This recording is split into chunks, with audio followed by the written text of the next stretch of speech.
El nostre joc triat és Codi Secret, publicat per Devin. Hola, som Carol i Blai. Avui us portem un joc, el Còdic Secret.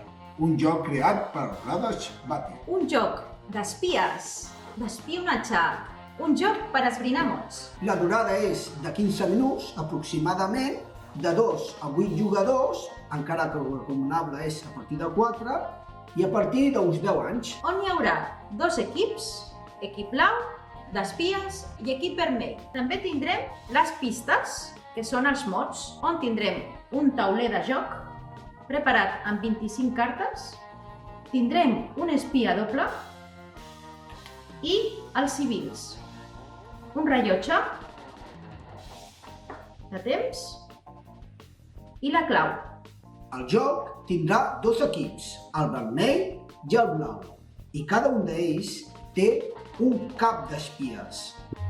Aquests caps d'espies tenen la missió d'anar revelant amb la clau els espies amagats en els mots que tenim aquí a la taula. Són 25 cartes preparades dels 400 mots possibles. Només es pot dir una paraula i el número per identificar les cartes que hi ha relacionades amb aquell mot. El primer equip que endevini els seus espies on estan, guanya.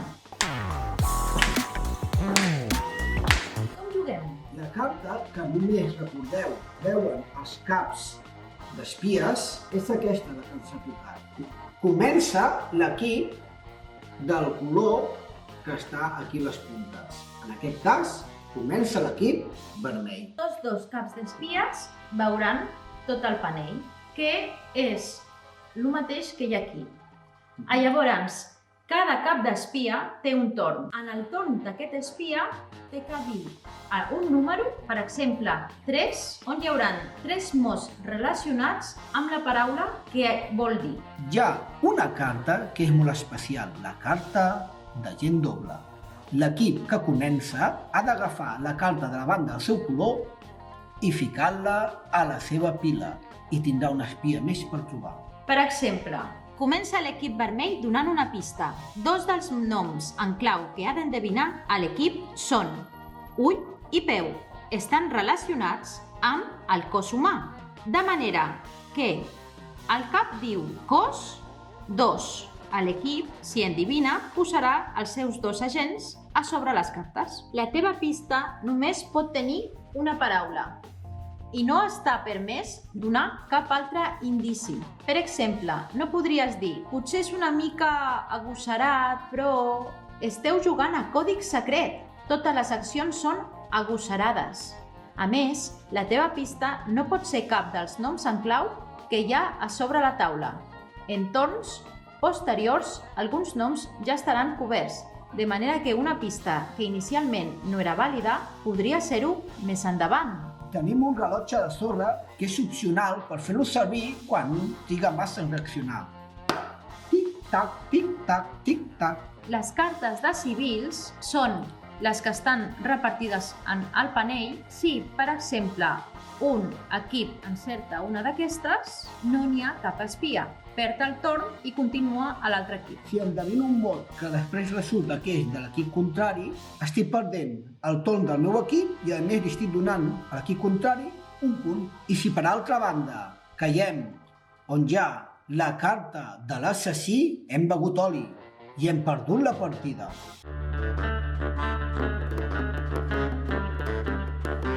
Us posarem algun exemple. Com a cap d'espies de l'equip vermell, si vull que encertin aquestes 4, per exemple, podria dir geografia i el número de cartes, que en aquest cas serien 4. Geografia 4. Si els participants encerten, ficaran una carta a cada lloc. Si dubten, ho poden deixar així i plantar-se i donar pas a l'equip contrari. La missió és descobrir tots els teus agents amagats i intentar que no et mati l'assassí. Aquest joc fomenta la comprensió lèxica, La memòria i el significat dels mots. I a divertir-se! Acceptes la missió? Doncs tot, amics. Esperem que us hàgiu divertit molt. Per cert, aquest missatge s'autodestruirà d'aquí 10 segons. 9, 8, 7...